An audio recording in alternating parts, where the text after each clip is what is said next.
Good evening, everyone. How's everyone doing today? I hope everyone has had a fabulous day. So, what are your plans for the Memorial Day? Have you been celebrating? Oh, I'm so excited about our show tonight. And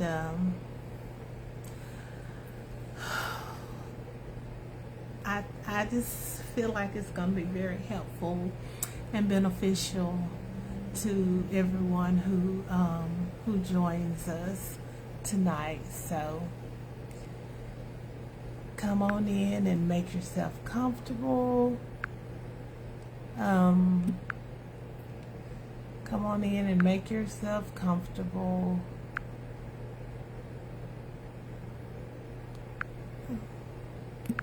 Okay. And I'm not really sure. Okay, I see you, Mr. Jackson, up there in my corner. Now, I flipped the camera around. Okay, let me see if I can see you on my list of people. Okay, there you are, Mr. Jackson. Let me make sure that I can get you in.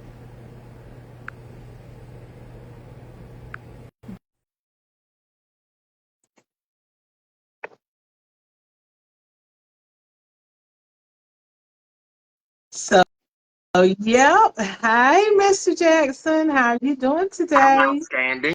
I'm excited about this wonderful event. Um, Super excited. As So, I am as well. And as the people come in, would you guys do me a really big favor? This is such an important topic tonight. Would you like and share this video? Just take your time right now just to like and share the video. And if you have friends or family members that may be dealing with mental health issues or you think need to hear this, invite them, tag them in. So that we can have this very important discussion tonight. I'm so looking forward to it. And Miss LaTanya, hello, Mr. Darrell Reese. Thank you for joining us this evening. And Miss LaTanya Foreman, when you come in, just let us know that you're in here so that we can go ahead and get you, make sure we can get you on screen as well. So tonight we are going to be talking about mental health awareness, realizing that this month is Mental Health Awareness Month, and realizing that mental health awareness is something that is it affects people across the spectrum. And a lot of people deny it or hide it or don't want to accept it. But in order for us to make any improvements, any changes, we have to talk about it. We have to stop the stigma. And so that's what we're trying to do now, trying to talk about it and let people realize that a mental health illness is just like, hey, diabetic, heart here. disease, high blood pressure. It's an illness. It's a chemical imbalance, and so we want to be able to talk about it openly tonight. Let me make sure that I can get Miss LaTanya on here. Hey, Duchess, how you doing?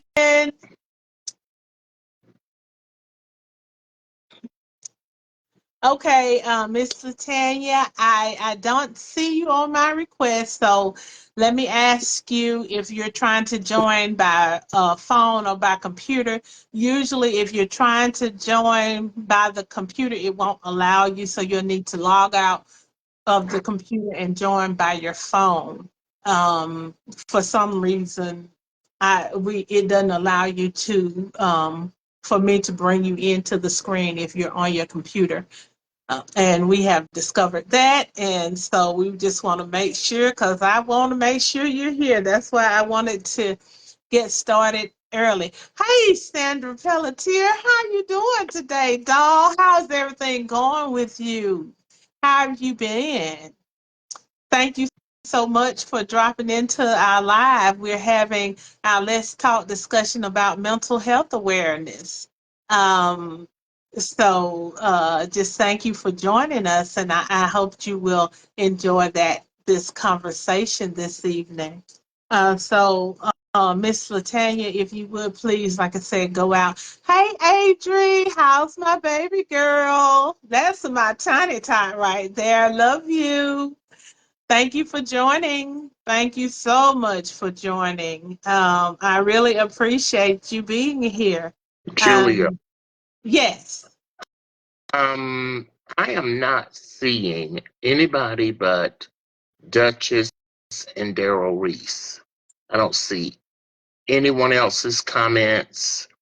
Um, Okay. I I'm not just sure. know, I just see them when they pop up as watching. No one has made comments I know. other I than, see them. well, They're not did you see like, Adrielle's comment? She just made a comment. Do you see hers? okay, now I see it. Uh-huh. Yeah. Yeah, they're coming up. They don't Okay, come to you when they come in. If they're my friends, right. they pop up on my screen to let me know that they're here. Okay, well, watch Um, and make sure because I don't want any problems on this end, okay? oh, So you watch and make yes, sure. Um, sir. Hello, Rachel Robinson, Lynette Vincent, Vinny E. How's everyone doing? We got Rachel in the house, Lynette in the house, Vinny E is in the house. Miss LaTanya, did you come back? Let's see. Yeah, there you are. Let me invite you in.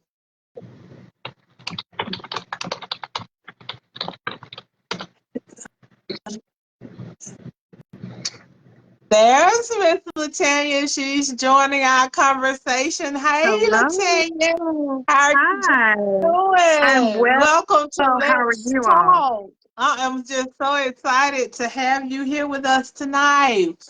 And I'm Same just looking here. forward to our conversation this evening.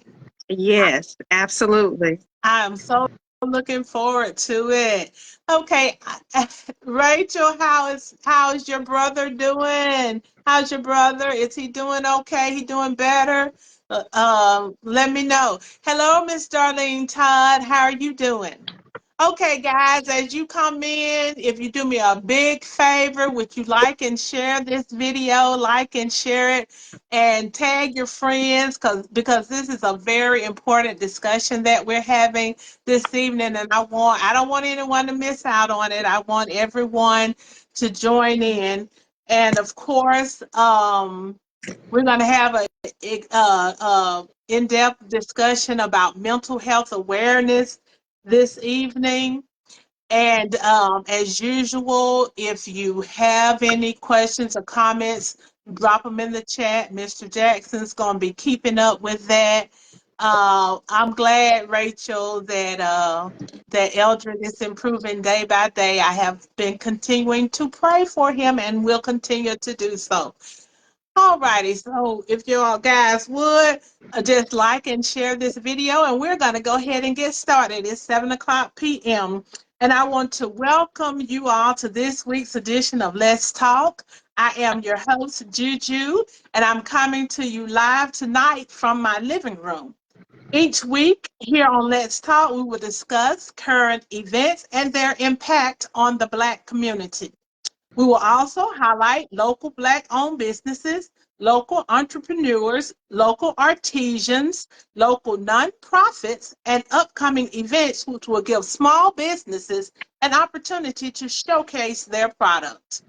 Let's Talk is created to be a positive, uplifting, and informative discussion. All constructive opinions are welcomed, as we must learn to listen to and consider the opinions of others, even if we don't agree with them. This isn't a place to tear anyone down, but to uplift and to enlighten. Therefore, if your comments are not coming from a place of love, and if they are not intended to uplift and enlighten, we kindly ask that you choose another forum to share them. Please note that any opinions that I share are just that, my opinions. This is not intended to be a news show. However, we will try our best to steer clear of gossip and things that are knowingly untrue. It is my sincere hope that everyone finds this a safe place where you feel comfortable sharing your opinions. About the host, yes, I am simply a sinner, but I am saved by grace. Every good and perfect part of me comes from God. Therefore, I praise Him and I give Him glory anytime I'm given the opportunity. My motto is I am walking by faith, inspiring hope, and sharing love all along the way. Let's Talk is produced by my dear brother and friend who always has my back, Mr. Jerry L. Jackson. And all that being said, let's talk. Tonight's show focuses on mental health awareness. This is a very important discussion. Mental illness is an illness just like diabetes or heart disease, and it can be treated. We must all do our part to remove the stigma from mental health diagnoses. So please do me a favor, stop now and take a second to like and share this live. Tag your friends and loved ones, especially those who may be dealing with mental health issues themselves, or perhaps they have a loved one that is dealing with issues.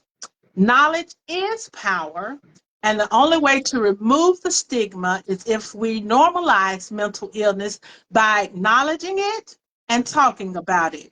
You could be saving someone's life. What is mental health? Mental health includes our emotional, psychological, and social well being. It influences what we feel and how we think and behave. The state of cognitive and behavioral well being is referred to mental health. Mental health is a condition that exists across all demographics.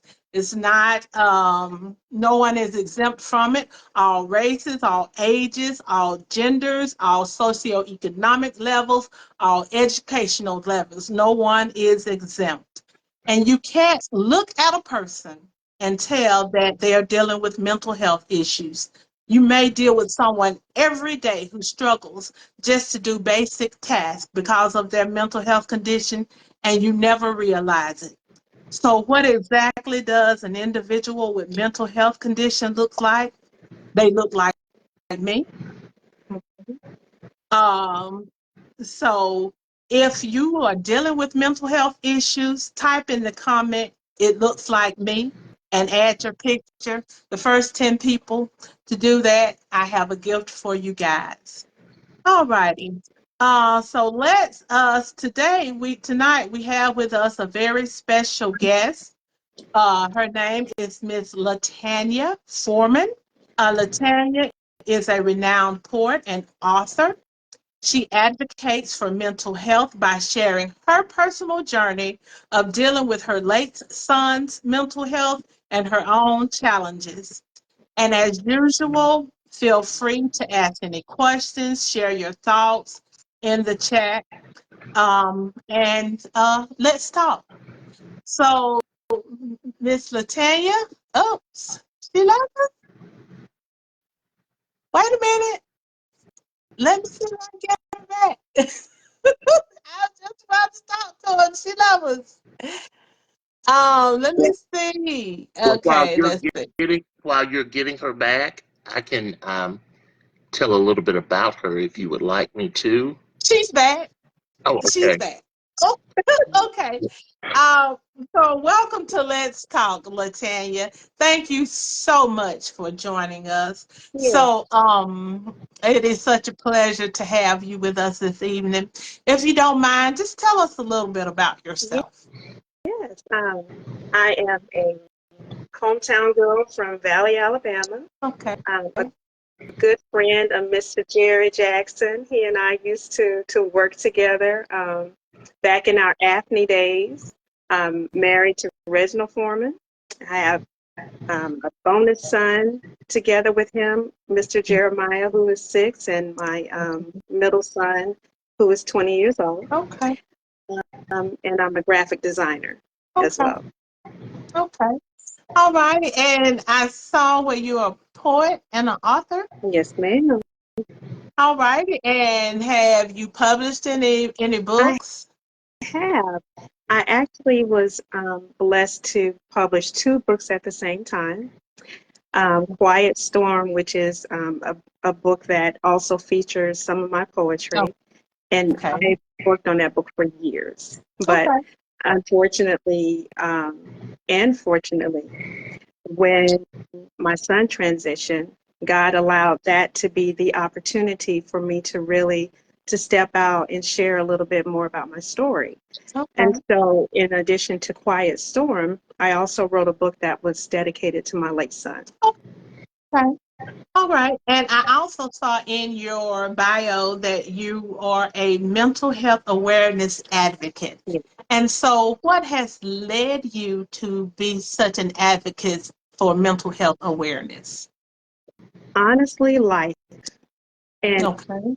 life continued to just not let up in my experiences. Mm-hmm. And so, with my oldest son being in a situation where he was bipolar Okay. and he self-medicated with drugs.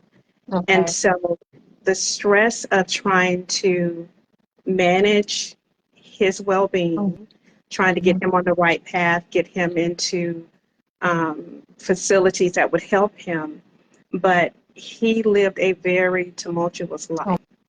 And Okay. so throughout the years of battling, going back and forth between him being in and out of the hospital, from injuries of being shot, stabbed multiple times on different occasions, being arrested, it impacted me, just as his mother, because when you're a care person and a parent, you don't just have those experiences isolated from what they're going through. You Right. go through it with them. Right. And Right. so the stress of that impacted me greatly. Mm-hmm. So I found myself in a situation where I was battling depression a lot. Mm-hmm. Um, and I always say that I'm an overcomer from fibromyalgia, Okay. but it's also a condition that is impacted by stress. So a lot of times, if I was dealing with a difficult situation dealing with him, then it would impact me physically as well. And my body and my mind would just literally just shut down. Okay. Okay. Okay. And so you said your son was diagnosed with bipolar disorder. Yes, Okay, tell us a little bit about bipolar disorder. yes, absolutely. So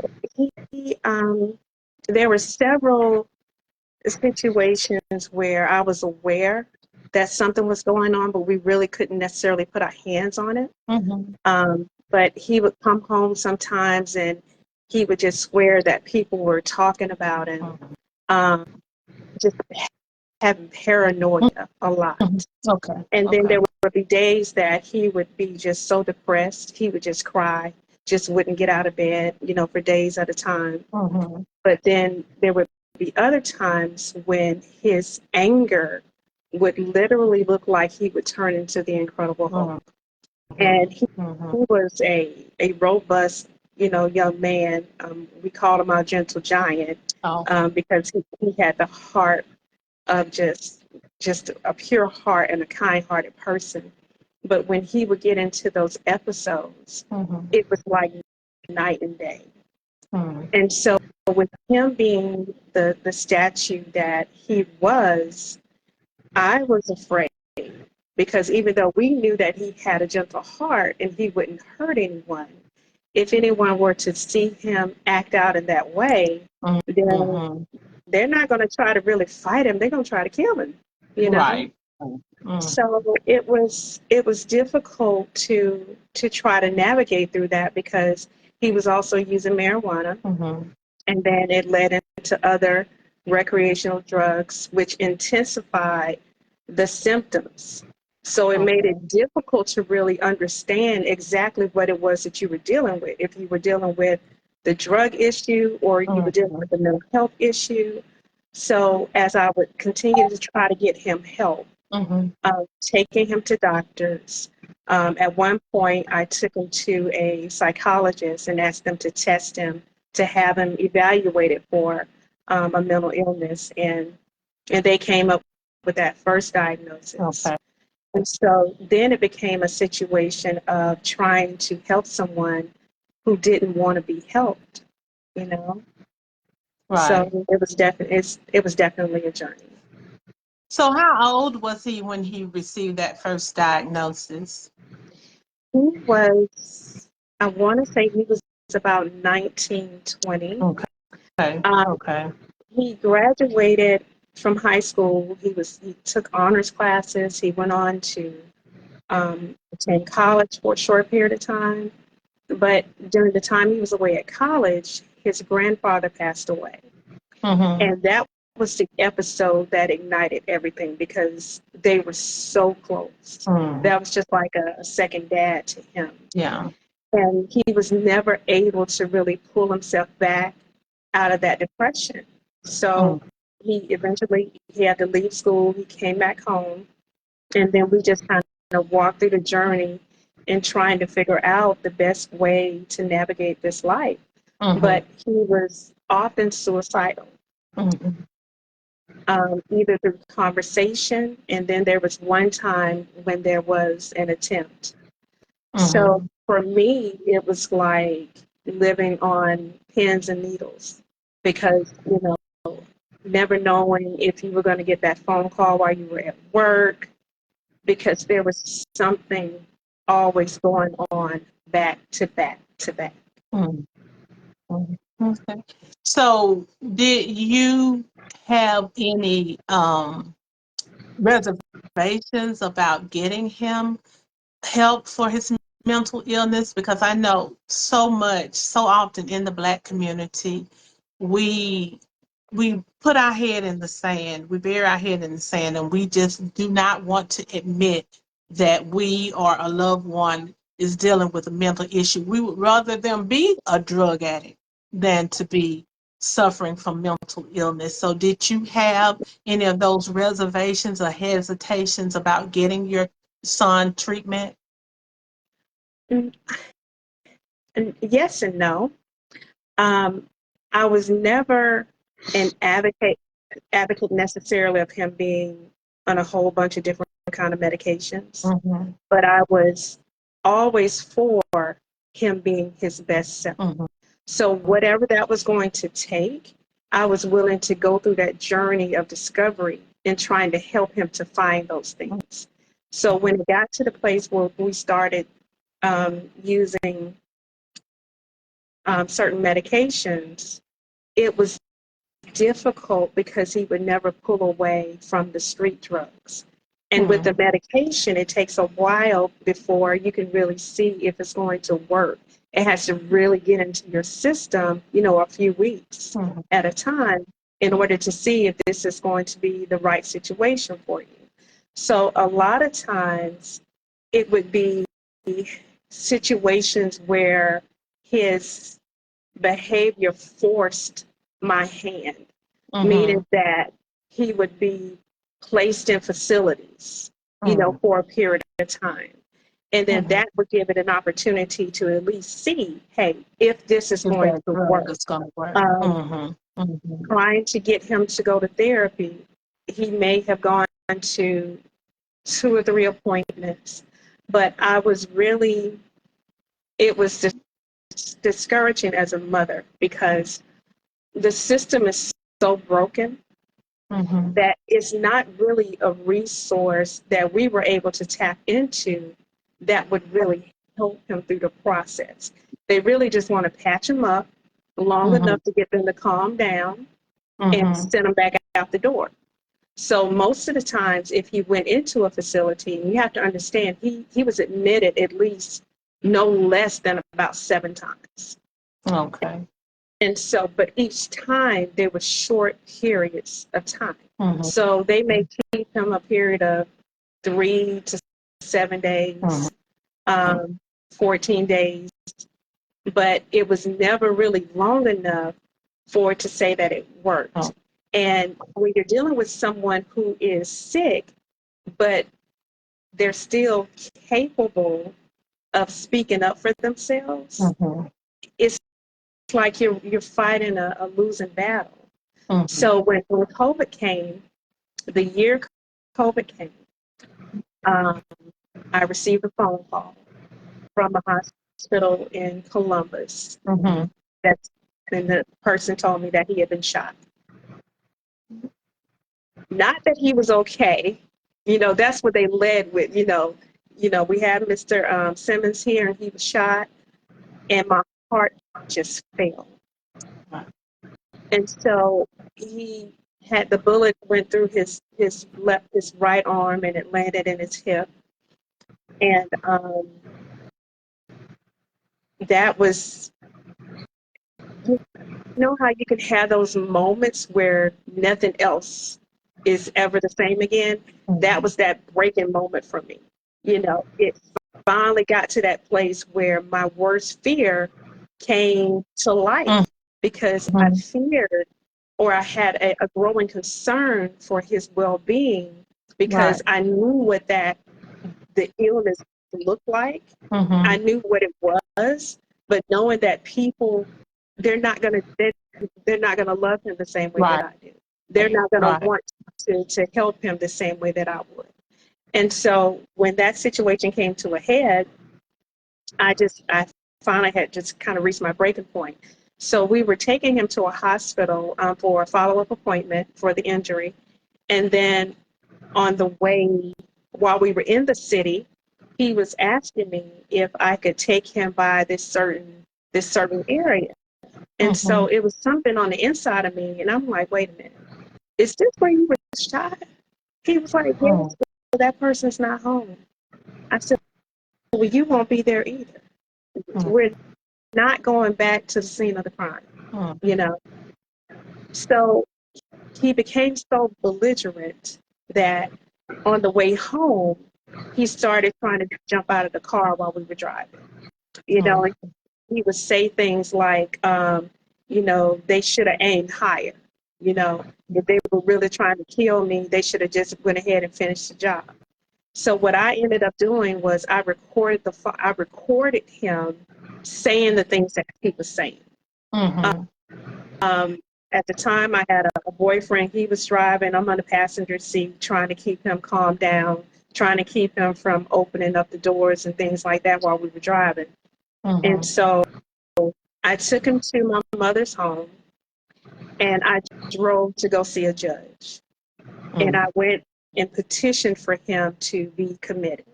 And the only reason that they were willing to do that was because of that recording. Where they heard, because he was smart enough to know when to say what. So if it's not a situation where they were in that moment saying that they were suicidal, a lot of times you can't necessarily get that petition to go through. But because I did have that, the judge agreed with me, and that was the longest period of time that he was in a facility. So he was there about 30 days, and it was long enough for him to be on a medication that was working. It was working perfectly. You could see it when he came out. You could see the calmness in him. It was just like I had my son back. And I'm like, Lord, whatever I have to do to make sure he takes this pill, he's going to get it today. Girl, I was crushing up medication, fixing up seeds and grits. I made sure that he did not miss a dose. But I did what I could do within my own power when he was with me. Because he would never really stay home. He would always navigate and go back to that environment. And at that time, he's of age, So it was difficult. Okay, and so we're gonna pause right there for a second. Mr. Jackson, do we have any comments or any questions? Not at the present, but I would like to ask Ms. Foreman a question, if that's okay. It is. I just want to remind everyone, if you are a person who is dealing with mental health illness, just comment in the comments, it looks like me. We And do have, I do. we do have Darlene Todd and Vinnie Lewis, they both have stated that it looks like me. I don't have any other pictures or Okay. anything else, but thank you for reminding us of that. Yeah, and I do have little gifts for those the first 10 people who comment it looks like me, because like I said, we have to work to remove the stigma of mental illness. Oh, Go ahead, Mr. thank you, Jackson, with your Julia. question. Mm-hmm. So LaTanya, we've known each other probably 20 years or so, and I was taken aback when you told me what was going on, and then when the ultimate happened. So my curiosity makes me, you shared up until, when you recognized he was bipolar and you talked about the system. Let's talk a little bit more about the system and how the system has failed us. That's concerning to me because I've had a relative in the same situation, and it was so hard to get assistance unless they committed a crime or they were violently doing something that was criminal. However, it was almost pulling hen's teeth to get them some help. Tell us a little bit more in detail about the trauma. I know it was traumatic, about not being able to get the adequate support and help from the system. And you constantly hear, if you know of somebody having some issues, tell them to dial this number or tell them to do this. But what I hear you're saying, that's not always the case. Can you expound on that a little bit for us? Absolutely. The situation for us is that, let's say, for example, he was having an episode. If he was not hurting someone else or threatening to hurt himself, Mm-hmm. then legally they would not do anything. If he was in a situation where he was lucid enough to be able to speak up for himself, which he was in his right state of mind, he just had, a mental illness. But his lifestyle warranted just different types of dynamics that continue to go out in different directions. And every time it would go to a different direction and you would try to get help, as a parent of an adult son, it was horrific, because there's not information that they're going to give you unless that person gives them permission Mm-hmm. to be able to talk to you. Mm-hmm. So a lot of times what I would do with him would be to make sure that we would sign paperwork at the doctor's offices and things like that. Because otherwise you don't have any rights. You don't Yeah. you Yeah. don't Yeah. have any rights. And when you're fighting for someone who is mentally ill, Mm-hmm. but they continue to push back and say, you know what, I'm good. Mm-hmm. Mm-hmm. I wish that there was a different type of help that was afforded to him. Mm-hmm. And Yeah. I can honestly say that I can go to my grave knowing that I did the best that I could for him, Mm-hmm. because I never stopped trying. Right. So no matter how many times it took, for them to have him committed, we would go through that process. But it also took prayer and God allowing a hedge of protection to be around him, because that was the reason why he stayed for so long. Mm-hmm. Um, Mm-hmm. I would definitely say that we, as bad as it was for him to be in Columbus, the favor that he had on his life being there, at one point in time, he had been pulled over and They were getting ready to arrest him in Columbus, but he was he was having one of his episodes. Mm-hmm. I had a police officer to call me and ask me to come on the scene. Mm-hmm. He was a 6'2", 200 and some odd pound black man, Mm-hmm. acting a stone fool. Mm-hmm. They would have been justified to use force or whatever the case would have been to do what they needed to do, but they called me Right. and asked me to come on the scene. And they allowed me to go over to him and calm him down and to walk him. I physically walked him to the police car and made him get in. Mm-hmm. A lot of mothers do not have that same Have story. the opportunity. Yeah. Yeah. Not at all. Yeah. But Mm-hmm. it's a problem. It's a major problem that needs to be corrected because it's it's a rotation. You know, Mm-hmm. it's a band-aid. They're not looking to really help them. They just want to fix them up long enough or fast enough to get them back out. Yeah. Yeah. Yeah. And you know, I have a friend of mine, and she has a child that deals with bipolar disorder, and had a episode kind of recently. But uh I guess her experience was a little different when she took her child to the hospital.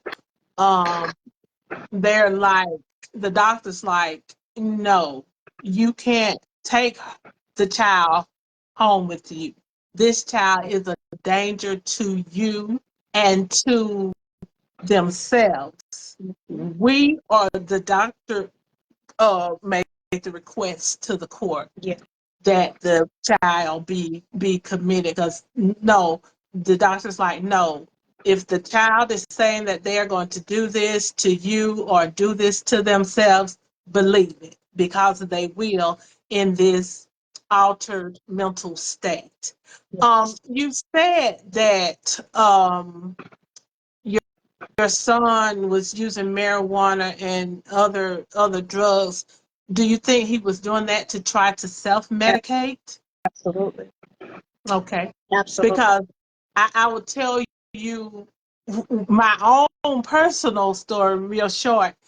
Um, when mine started happening, when my mom was really sick, and she was in the process of dying, and I was, you know, trying to catch for her and breathe for her, and all this was going on, and I would have severe anxiety attacks where I couldn't breathe.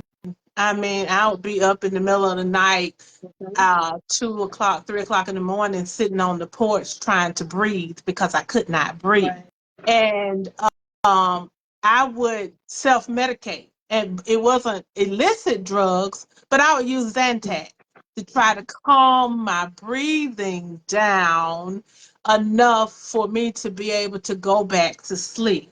And so I know that self medicating, and I didn't recognize, you know, that, and then the explosive temperament. I mean, I could go from 1 to 1,000 in a second. So I go to the doctor, and I'm telling the doctor, because I'm a woman of a certain age, I'm like, okay, I'm having these symptoms. I think this is menopause. I need some medication for menopause. And the doctor's like, no, ma'am. Those are not menopause symptoms. I'm sorry. That what you're dealing with is not menopause. Yeah. Menopause does not cause you to want to punch somebody in the face. Oh Lord. Okay. So so but I got on my mood stabilizing drugs, and it helps me. And Mr. Jackson will sometimes ask me, Julia, have you taken your pill? Because otherwise Yes, I ma'am. will, and it's not funny, but it's true. It's true. but I didn't recognize the symptoms Mm-hmm. as being a mental health issue. And I Right. wasn't thinking that at all. And so, we have to recognize the symptoms. And then, like you said, you self medicate. I'm like, okay, this Zantac calms me down enough so I can go back to sleep. Yes. But some people, when they're having more intense symptoms, then they will turn to those more intense drugs. Mr. Jackson, we have some comments. Yes, we do. Okay. Thank you, Mr. Reese. He says that he's going through something similar with his 24-year-old son. And then we have a comment from Lynette Benson Mays that says statistics tell us that about 25% of African Americans seek mental health treatment compared to 40% of white Americans. Unequal access to health care is one major contributor to this disparity.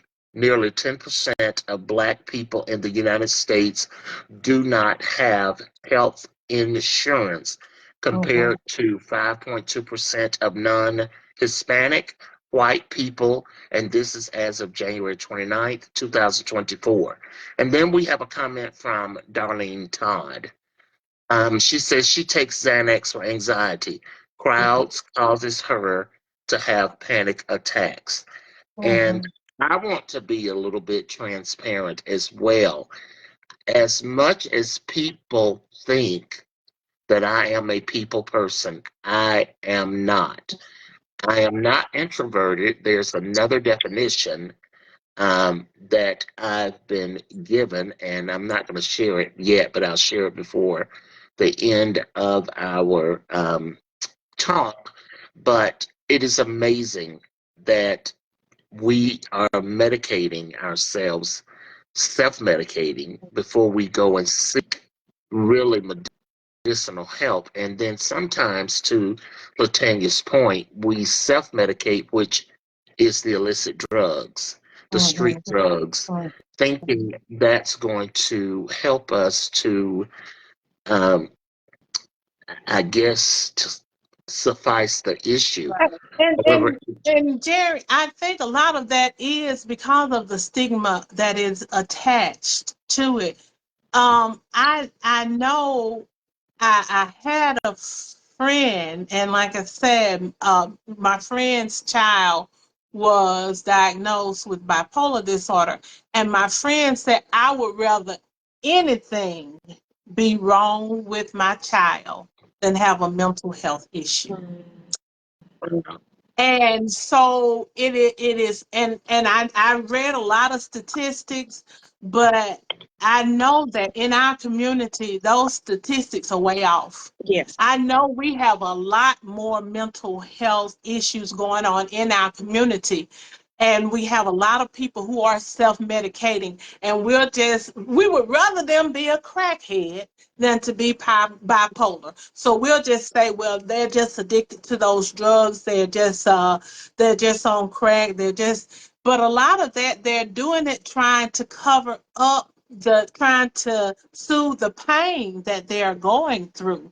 Because when you don't know what is going on with you, you can't control your emotions, or you hear voices, or you're high one day and low the next day. You can't even get up out of the bed.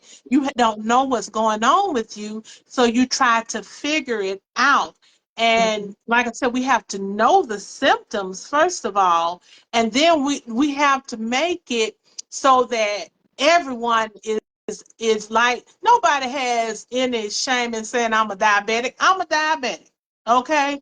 Nobody has any shame in saying I'm a diabetic. And if I tell somebody I'm a diabetic, what they're going to say is they're going to start giving me all these different things, advice, do this, do that. But no one's going to look at me like I'm a two-headed monster. Right. But if I tell them that I'm on a mood stabilizer, then some people look at you like, oh Lord, we got to tiptoe around Julia, cause She may go off at any time. And so that stigma, we have to get rid of that, because left untreated, mental health doesn't get better. It doesn't get better. It gets worse. And just like most diseases, if I don't treat my high blood pressure, it doesn't get better. It's like It gets a ticking worse. time bomb. Right. Exactly. And then we have so many um, people, and young and old. I was very surprised when I did my research on suicide. Do you guys know what is the highest rate of suicide, the age group, the highest rate of suicide? 85 and up. I was so surprised to see that at the top of the list is people 85 and older. Mm, Mm-hmm. And we see it in a lot of young people too, but that just shocked me. I was like, really? But yes. then I know that people of that age go through a lot of depression because they've lost most of their family, they've lost their friends, they've lost their spouses. They feel very alone and lonely. So this, like I said, mental illness crosses the spectrum. There's not one age group, there's not one race, there's not one gender, there's not one educational level, there's not one socioeconomic level that is immune from That's it. right. And That's right. Latanya, tell us more now. What happened with your son? Tell us what happened with your son.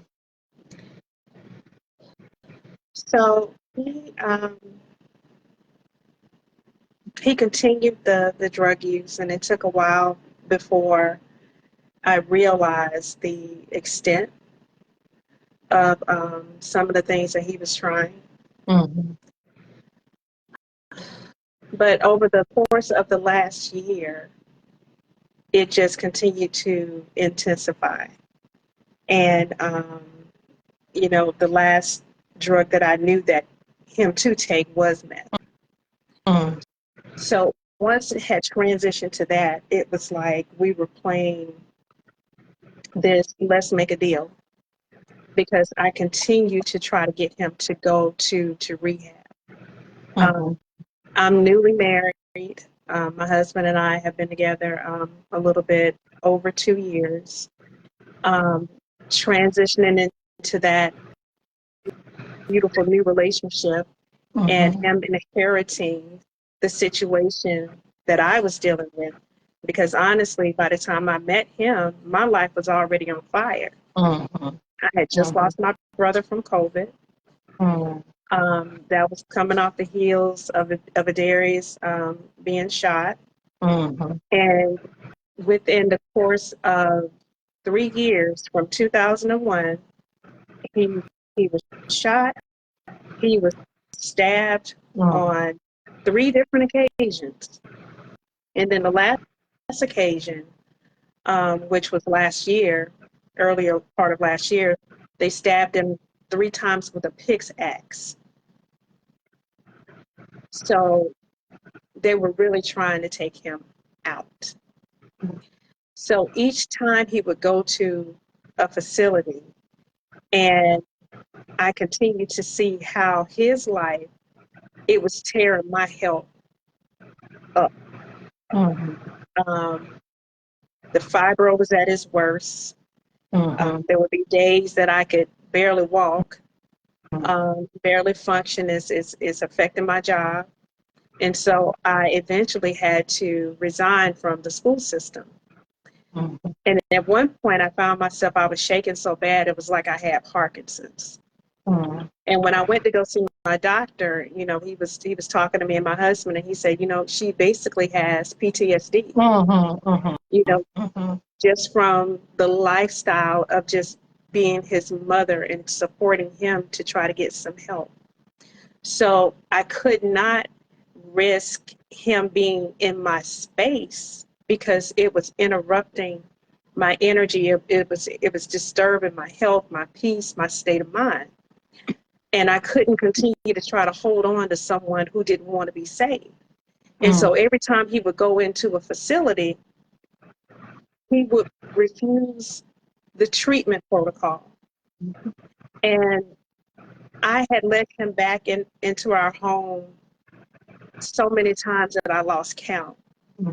And then the last time I let him move back in, I knew that it was the right time. You know, we could start over. There was always room in my heart for him for change. He was never isolated. He was never iced out. So when he came home, um, he was there maybe about 2 or 3 days, and then he wanted to go stay overnight in a neighborhood that I knew was not conducive. And so I finally had to put my foot down. And I said, no, you know, if you make that choice, you make that choice to leave. So I had to become very protective of my mental state. I had to become protective of his, I had to respect his decisions. So even if his decisions did not match what I desired, because we were trying to get him to go into this this facility in Valley. It's kind of like a group home for men that are recovering. He didn't want to do that. I tried to get him to go to rehab for 90 days. Didn't want to do that. Go to a day program. Just go during the day, come home in the evenings. Wouldn't do that. Go to rehab for 2 weeks. Just show me that you're trying, because I have to see that I can protect you around me. I can't continue to allow my health to decline, exposing myself in situations where you're not taking your medication and you're still living the same type of lifestyle that you were living out there in the streets. I had to protect myself, and I had to protect my family. You know, I have another son, I have a husband, and all of that. So he continued down that road of saying no, but he wanted a Burger King lifestyle. He wanted to have it his way. He wanted to come home, but he didn't want to make the sacrifice that it would take to be here. And so that's when the enemy started really trying to use that spirit of manipulation. You know, he would just say just hurtful stuff. You know, like, if anything were to ever happen to me, know that it was your fault, or that you could have done something. All I needed to do was to come home. If I just come home, you know, everything will be fine. But God allowed me to know that had I made that decision, it might not have been just one person who died. You know, it could have disrupted life for everybody in my home. So as difficult as it was, I had to stop showing up for him the way that I had been, especially when he was not trying to make a different choice. So there were times the hospital would call for me to pick him up. You're going to have to call somebody else. I'm not coming.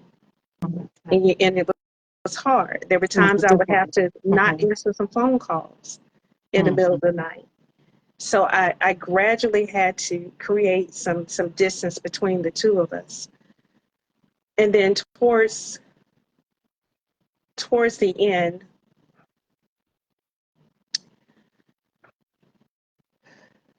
you can never prepare yourself for that. But every time my husband and I, we travel a lot for business and different things of that nature. But as God is my witness, every time we would go out of town, we would get a phone call that he was either in a fight, or he got injured some type of way, or he was in the hospital.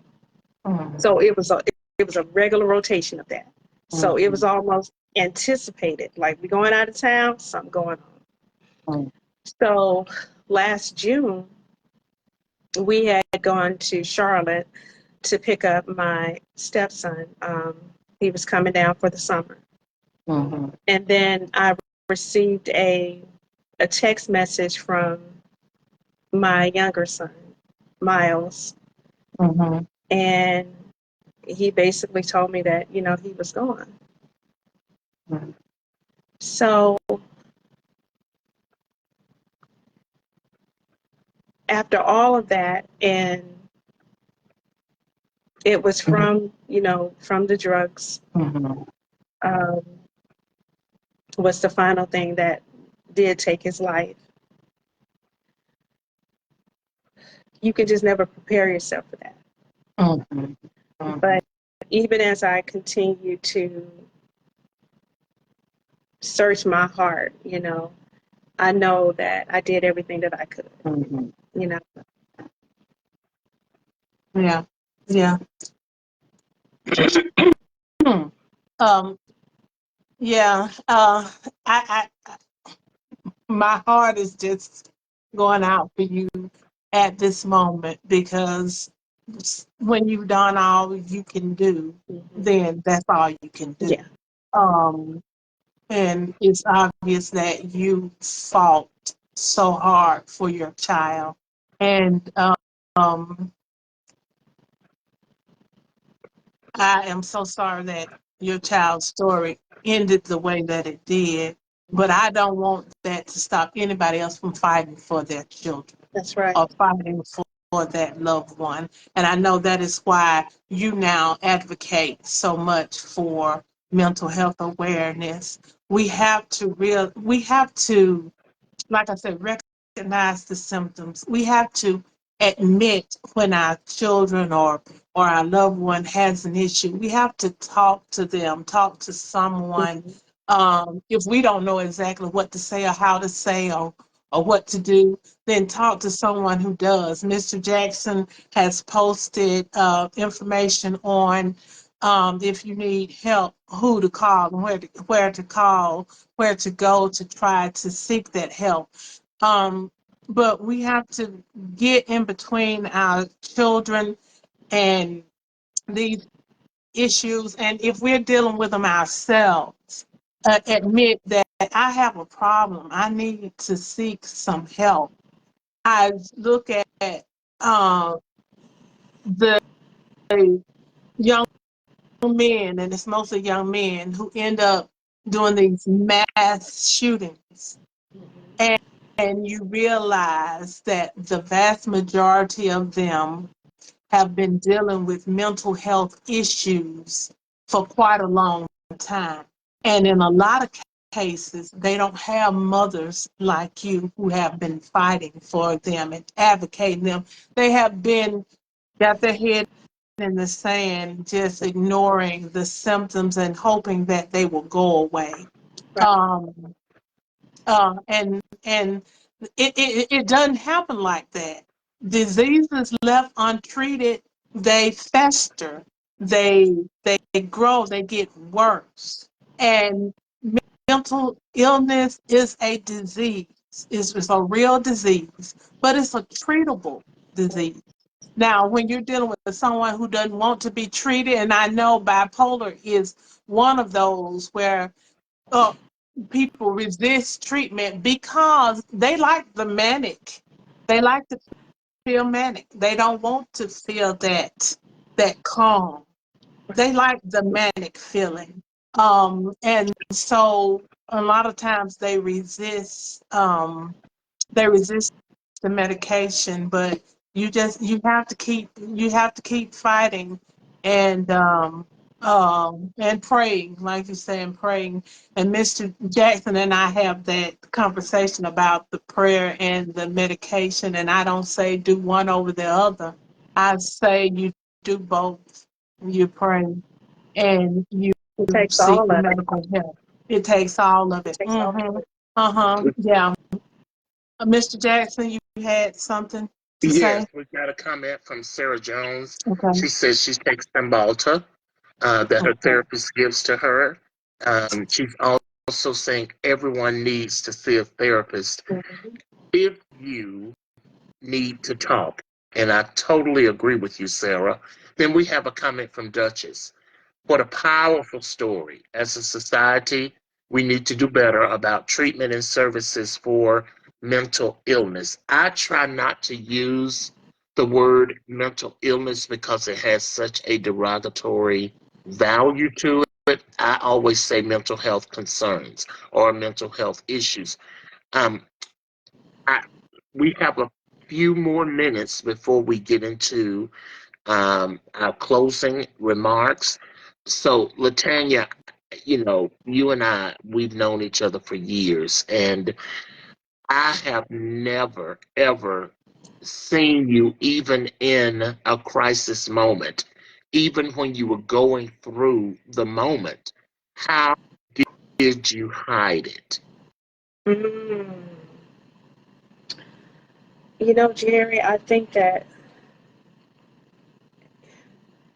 my husband asked me, he made a comment a while back, and he said, he wished that he had the level of patience that I have. And I told him I had to fight for it. I earned it. Because when you also deal with something that, like for me, with my health, the fibromyalgia, my body would break down in stressful environments. So it really took God's grace and the years of just going through different experiences. He's the only thing that kept me from breaking. And then over the course of time, I think that I was purposed to be his mother. You know, he was my firstborn son. Mm. I was purposed to be his mother because God knew that I had the capacity to love him unconditionally. Yes, he had a mental illness, but he was also my son. Mm-hmm. And so for Mm-hmm. anyone that is dealing with a similar situation, I know that it's difficult and it's so easy to turn your back because it hurts so bad. It does.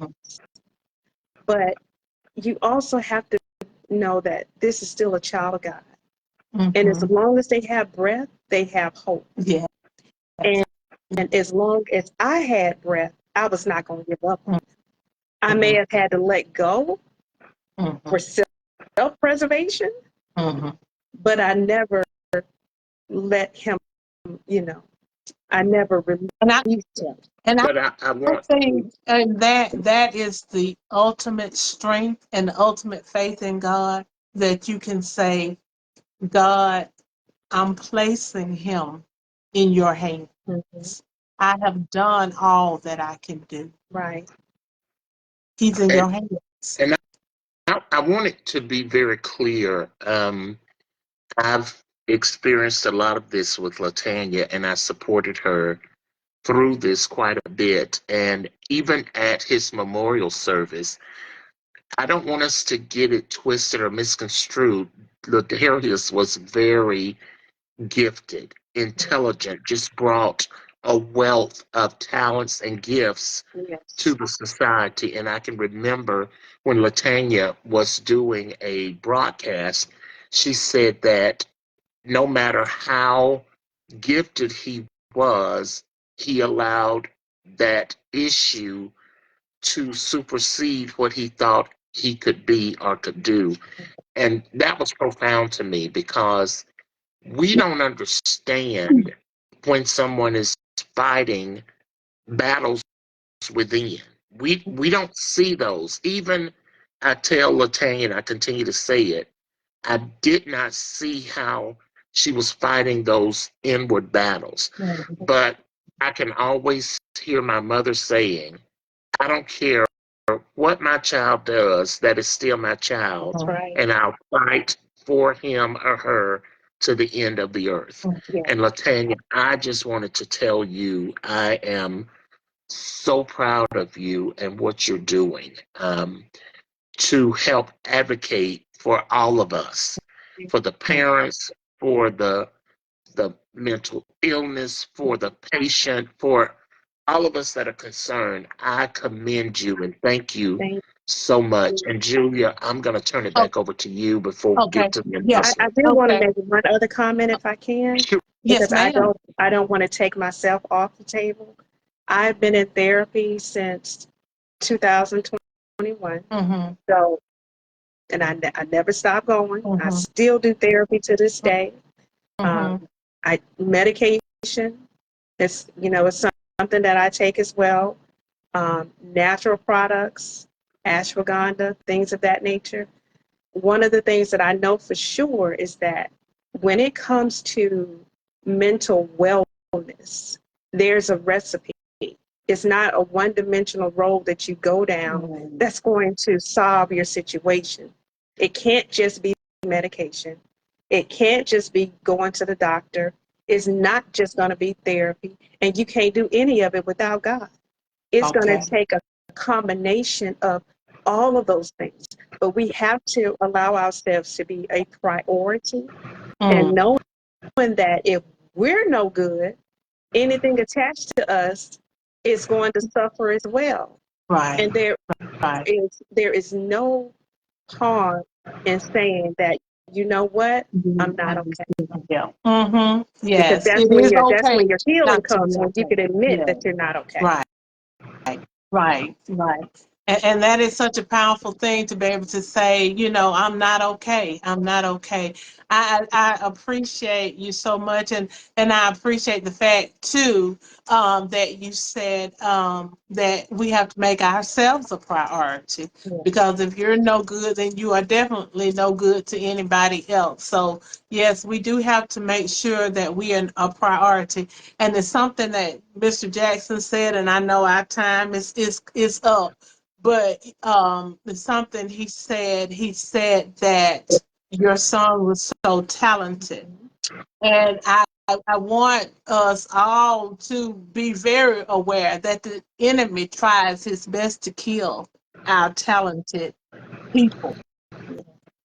If you have a child that is extremely gifted, be especially mindful of their well-being, because the enemy does try to kill those kids with mental illness, and it is an illness, so with mental illness, and tries to destroy them, tries to use that against them, because they feel things when they're that talented, they feel things so much more strongly than than us normal people, Right, and none of us right. normal, but they feel things so much strongly. They experience things mentally. They see things differently than we do. And so, and then they have gifts that can be a blessing to Yeah, so many. And that's why, of course, the enemy doesn't want that gift to be shared. that's And right. so he tries his best to kill the very gifted, our very gifted kids. So, but anyway, thank you so much, Miss LaTanya. I appreciate it. And Mr. Jackson, you have put all our information in the chat for us. I'm doing it now, but I need to recognize one more chatter. Okay. Um, Darlene Todd said that basically she has several concerns, be it rheumatoid arthritis, fibromyalgia, and Okay. sciatica. Okay. Basically, she says she can take medication for it because it affects her liver.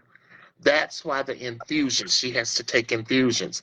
And what the big point that she's making is no one knows what we have to endure. And Mhm. I just appreciate all of the transparent comments that have been made. So if at this time, am I good to go ahead with our announcements?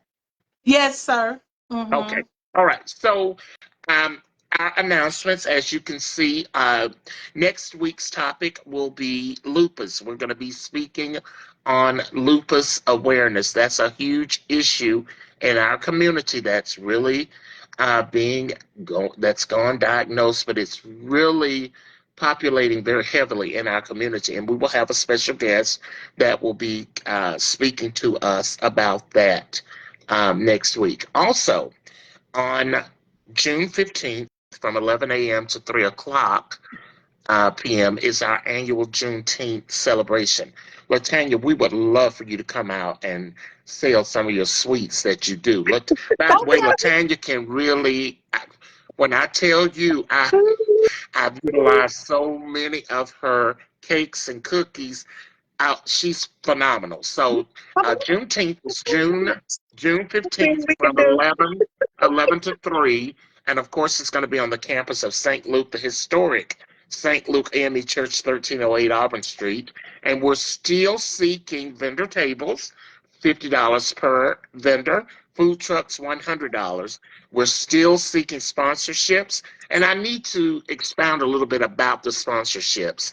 The sponsorships, the money that goes for this event is going to go toward the restoration of the edifice of St. Luke AME Church. And we don't want this historical place to go down in rumbles. And we're not going to do that because God is not going to do that. So we do have sponsorships available, and we're also looking for entertainment opportunities. We're looking for soloists, choirs, steppers, dancers, poets, spoken word, storytellers, etc. You can contact Ardeen, Juju Thomas, Duchess Thomas, Althea Thomas, or myself, and we will certainly be glad to get you signed up. We'll send you the necessary information that you need. And finally, I want to make sure that you are aware of this dynamic duo, this mother daughter duo here that does this wonderful podcast. They have their podcast every Monday, and it's the mother daughter team of Duchess and Adriel Vinson. And I've placed the link in the chat. Also, please subscribe to Juju's Dollhouse on your YouTube channel. You'll be able to keep up with everything that's going on. You'll also be able to buy some phenomenal gifts by Juju for you. And any editions of Let's Talk, you'll be able to see on the YouTube channel. Now, in order for us to really be out here, be out in the streets, we need for you to like and subscribe, okay? And set your notifications up so you can get notified. And just so that you know, By Juju for You is a proud sponsor of Hold Up the Light Huddle.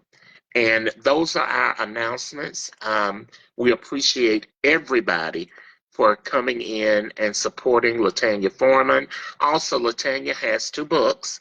And LaTanya, if you want to put those books in the chat, and oh, she's holding them up, and you can get them. Is it on Amazon yet, LaTanya? They're on It Amazon. is, but if they could go to my website, Oh, latanyaforeman.com, Okay. okay. all of it's listed there. Okay. I'll Okay. put that in the chat. Thank Okay. you. Okay. Okay. And Althea Thomas said it is okay not to be okay. Thank you so much, LaTanya. I have really enjoyed it. You have really blessed Thank me and everyone who has been on here with your story of love and courage. And a story of hope and inspiration as well. Thank you for sharing. We you really for having appreciate me. it. Thank you Oh, so you are so much. welcome, and you can come back anytime. You're always welcome in my living room, or if I'm in the dollhouse, you can come in the dollhouse as Yes, well. ma'am. I I did want to say thank you to one of our, we have 2 sponsors thus far for the Juneteenth event. Mr. Ronnie Ware, he is a platinum sponsor, and we want to thank Mr. Ronnie Ware at Gentry and Ware. You need a car, go to Gentry and Ware, let him hook you up. And I also just got my cash out from my girl, Miss Annie Jones, and she is the owner of Paradise Tiny Villages. She's a gold sponsor. So if you're looking for a staycation, check out Paradise Tiny Villages. Cute, lovely place. Awesome. Awesome. So thank you to all of our supporters and the vendors. And we'll have more time to talk about them next week. But we wanted LaTanya to have the time to tell her story. You all, thank you so much for joining me. You know, I am Juju. I am that mountain moving giant slayer. And until next week, I wish each of you much love and many blessings. Yeah. Good night. Good night.